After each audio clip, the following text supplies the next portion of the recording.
Alright guys, so this video may show you how to change delivery address in Uber Eats. So if you want to enter another delivery address, because maybe let's say it's automatically set by location or just for some other reasons, you can follow this quick guide I'm going to show you guys.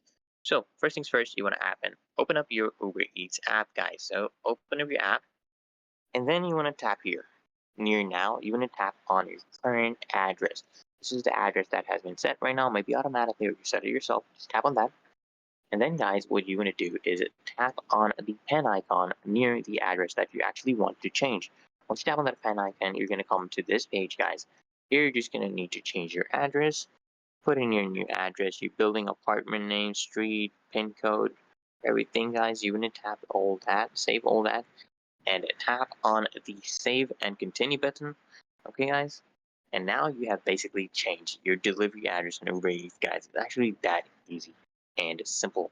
So if the video helps, make sure you like, comment, and of course, guys,